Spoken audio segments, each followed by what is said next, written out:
Presenças sobrenaturais são fenômenos que têm intrigado e aterrorizado as pessoas há séculos.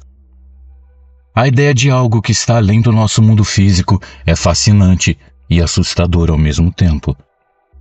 Muitas pessoas relatam experiências com presenças sobrenaturais como aparições, vozes, sensações inexplicáveis e até mesmo objetos que se movem sozinhos.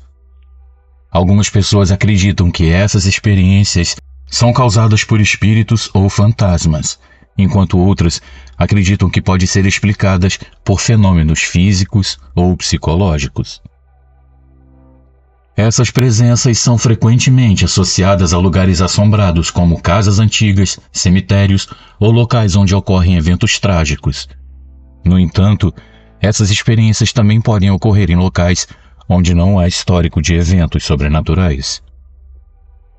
Embora possam ser assustadoras, algumas pessoas acreditam que essas experiências podem ser uma forma de comunicação com o mundo espiritual. Algumas pessoas procuram entender essas presenças realizando investigações paranormais ou procurando ajuda de médiuns ou espiritualistas. Seja muito bem-vindo, eu sou Luciano S. e esse é o canal Casos Sobrenaturais Reais.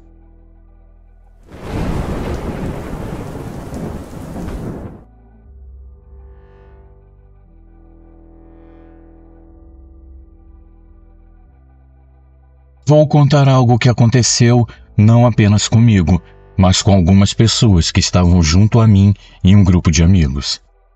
Alguns não sentiram nada, mas outros, como eu, sim, e foi algo muito intenso. Detalhe: esse fato aconteceu em uma avenida movimentadíssima da cidade de Guarulhos, na Grande São Paulo. Todos os sábados, por volta das 11 horas da noite, vínhamos eu e mais um grupo de 7 pessoas voltando do trabalho e indo cada um para suas casas. Sempre andávamos pela mesma avenida e dobrávamos uma esquina para entrar em outra avenida e sempre andávamos a pé. Andávamos sempre em grupos grandes por entender que assim estávamos mais seguros, já que saíamos do trabalho bem tarde e fazíamos esse caminho longo até chegarmos em casa. Um dia, ao dobrarmos essa tal esquina, meu amigo Daniel, de repente, começou a tremer. Ele dizia estar sentindo um frio descomunal, embora naquela noite estivesse muito quente. Ele só parou de tremer após andarmos cerca de 5 minutos após aquela esquina. Ele nos perguntou se não tínhamos sentido aquele frio horrível, e nós rimos, pois estava muito calor, então dissemos que ele provavelmente estava ficando doente ou doido. Eu particularmente não acreditei nele, ninguém acreditou. Eu e mais alguns amigos ficamos fazendo gozação o tempo todo. No sábado seguinte, naquele mesmo lugar, uma amiga, a quem chamávamos pelo apelido de japonesa, sentiu a mesma coisa. Ela tremia e batia o queixo de frio, mesmo a noite estando quente, em pleno verão. Eu peguei as mãos dela e elas estavam congeladas de tanto frio, assim como o rosto e o corpo todo. Tivemos de abraçá-la para tentar fazer passar aquele frio sem motivo, mas ela só deixou de sentir aquele frio depois de nos afastarmos daquela esquina. Mesmo já tendo acontecido com 2 amigos, eu achei estranho, mas não levei a sério, até aquilo acontecer comigo. Amigos, o frio que eu senti era terrível. Eu acho que por castigo, eu tenho certeza de que senti um frio ainda mais intenso do que os meus amigos, por debochar e não acreditar no que eles haviam passado. Aquele frio adormeceu meu corpo inteiro e eu fiquei com a sensação de que eu fosse desmaiar. Aquela foi a sensação mais horripilante que eu já havia experimentado. Quem já passou por uma crise de hipotermia bem séria sabe o que eu estou falando.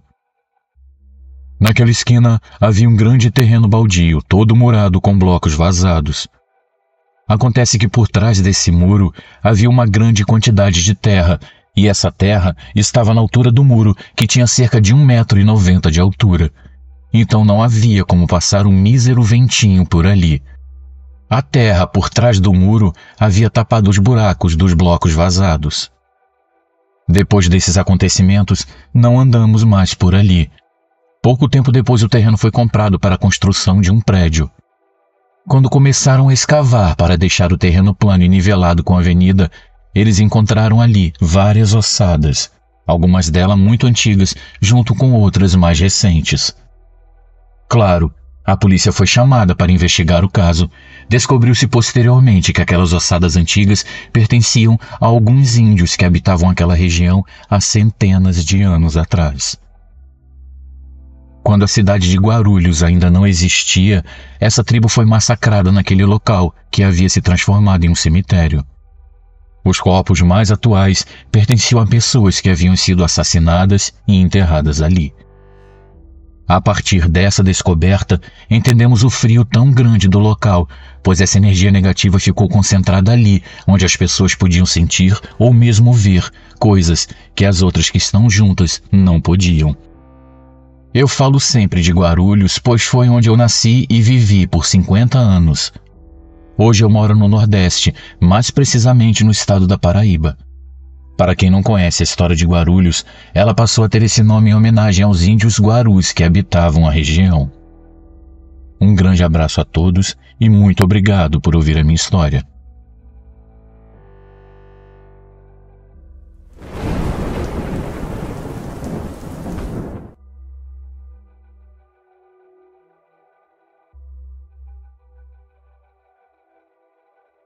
Olá, Luciano e amigos. Eu marco presença nesse canal sempre como ouvinte e hoje sou, com muito gosto, membro do canal e chegou a minha vez de compartilhar meu relato, que pode não ser para muitos tão significativo ou mesmo assustador, mas o que eu senti eu gostaria de compartilhar com todos vocês. Minhas pesquisas pelo sobrenatural, OVNIs, espiritualidade e outros assuntos do gênero me trouxeram ao canal e, como muitos, eu fiquei fascinado com as histórias aqui compartilhadas e resolvi então enviar a minha. Feito esse breve resumo, eu vou contar enfim a minha história.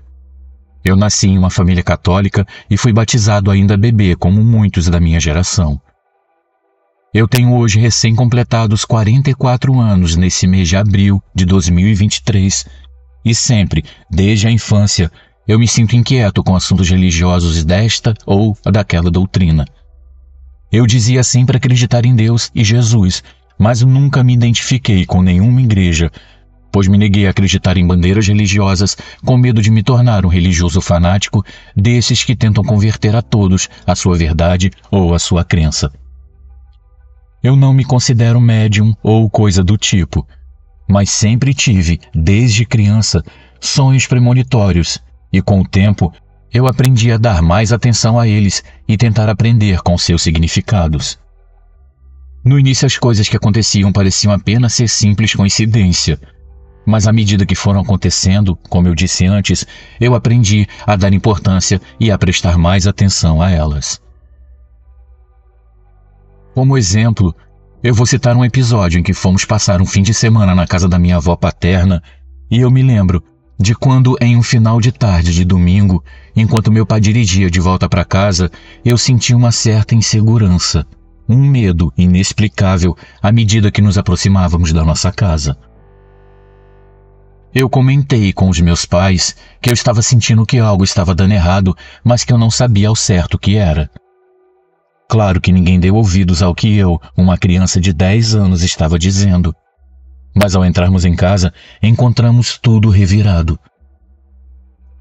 Haviam invadido a nossa casa e roubado nossas roupas, cobertores e o nosso recém-comprado aparelho de videocassete, que meu pai havia passado um bom tempo pagando por meio de um consórcio.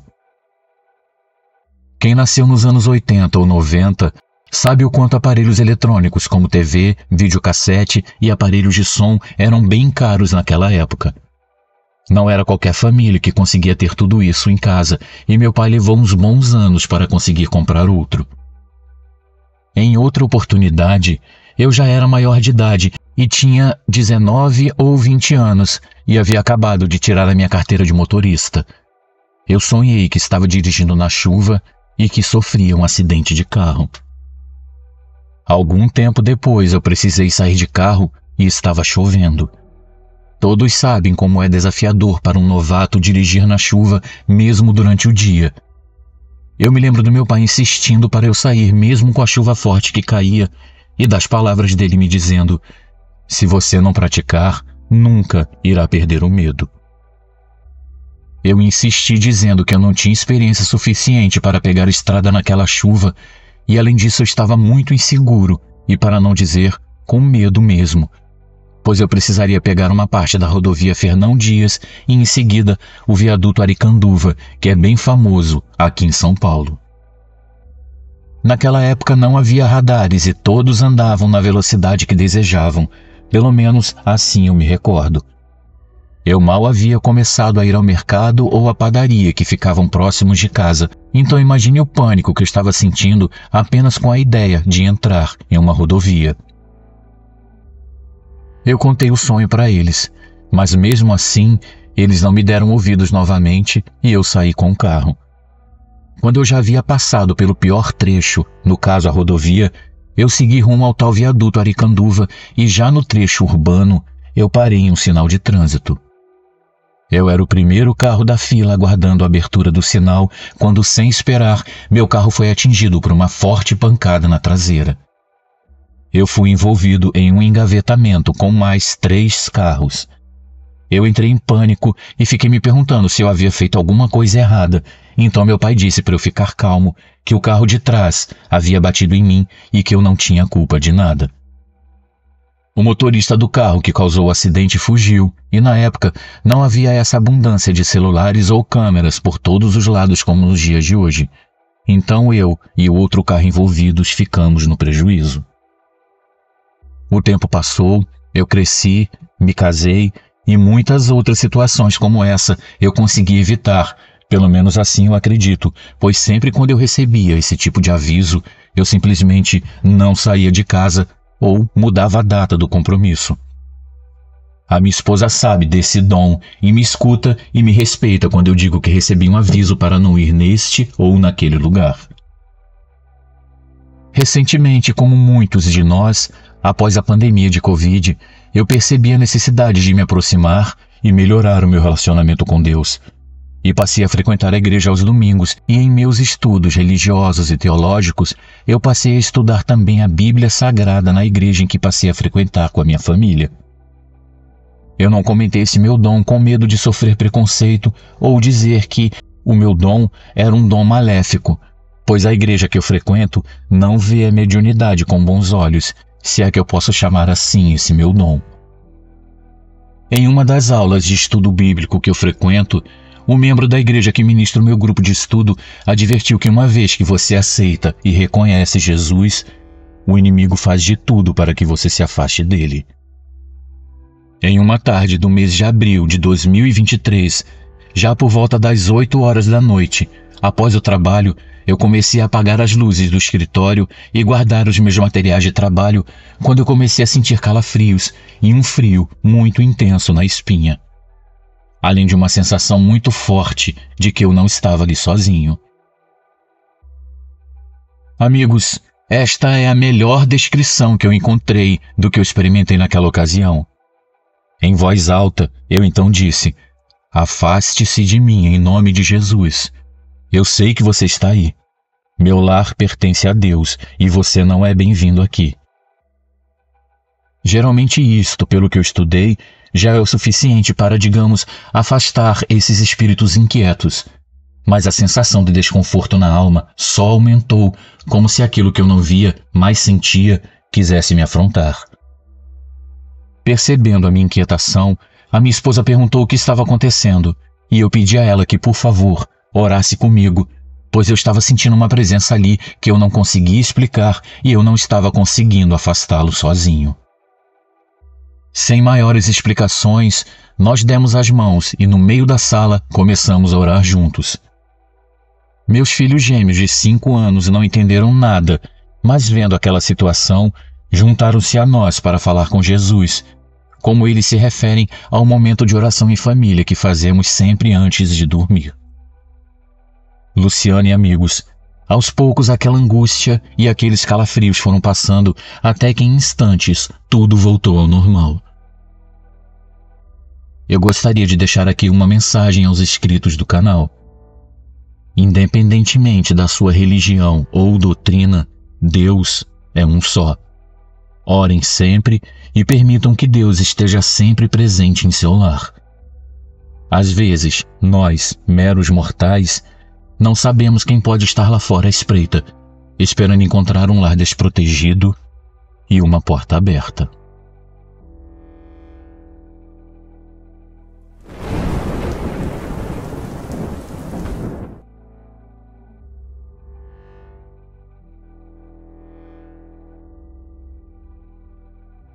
Olá, Luciano. Aqui é Caroline, de Brasília. Eu tenho sensibilidade extrema para o sobrenatural, e nesse relato eu conto a primeira vez que eu vi, senti e ouvi uma entidade presente. Amigos, minha avó era mãe de santo. Ela fazia muitos rituais, e meus primos já me disseram que nesses rituais ela mencionava seus filhos e netos a entidades que ela fazia trabalhos.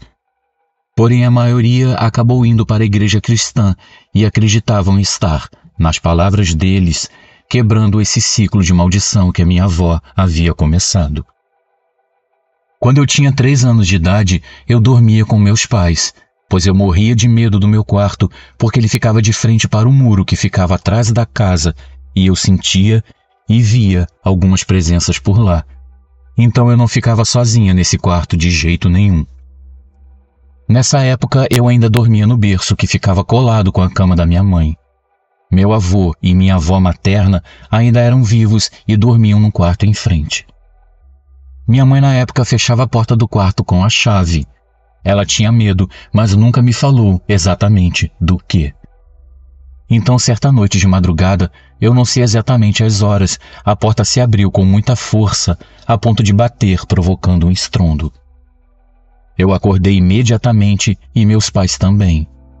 O quarto era muito bem iluminado, pois não tinha cortinas e a janela ficava bem em frente ao poste da rua. Nós ouvimos então passos grandes e pesados. Nós não conseguimos ver ninguém, apenas sentimos que havia uma presença ali, o que nos deu a certeza de que havia alguma coisa presente ali naquele quarto. Eu me lembro de ter levantado a cabeça e não ver ninguém. Porém, eu sabia que ali havia um ser muito alto e com muita fúria. Eu sentia sua respiração forte e ofegante próximo à frente da cama dos meus pais. Eu tentei fechar os olhos, mas não conseguia. E a minha mãe, como uma boa cristã, orou muito e clamou o nome de Jesus diversas vezes e repreendeu aquilo que estava lá. Luciano, aquele negócio saiu com tanta fúria e bateu a porta com tanta força que fez até a chave cair no chão. Depois dos sentimentos de pressão, ódio e medo passarem, a minha mãe levantou e foi verificar a porta e viu que ela estava trancada. Aquilo era simplesmente impossível, mas sim, ela estava trancada. A coisa havia entrado e depois fechado a porta, e assustada, minha mãe recolheu a chave que estava no chão, abriu a porta devagar e eu saí do berço, fui até ela e agarrei as suas pernas. Na casa havia um corredor comprido, a cozinha, que era bem grande, o quarto onde eu não dormia, o quarto dos meus avós, o banheiro e logo depois a sala. Minha mãe acendeu todas as luzes da casa, procurou e não achou nada e nem ninguém. Ela verificou portas e as janelas e todas elas estavam trancadas. Minha mãe foi até o quarto dos meus avós perguntar se algum deles havia aberto a porta do quarto com força, mas eles estavam em um sono profundo. Após finalmente tudo se acalmar, nós oramos novamente e voltamos a dormir, sem nenhum tipo de problema. Luciano, essa foi a primeira experiência sobrenatural pela qual eu passei e que parece ter aberto as portas para o mundo espiritual em minha vida. Por mais que já tenham se passado 27 anos e eu tivesse apenas 3 anos quando aconteceu, eu me lembro de todos esses detalhes. O medo naquela noite foi real. Eu sei bem o que eu senti e o que eu ouvi. Esse acontecimento marcou a minha vida e nem eu e nem os meus pais nunca mais nos esquecemos daquela noite.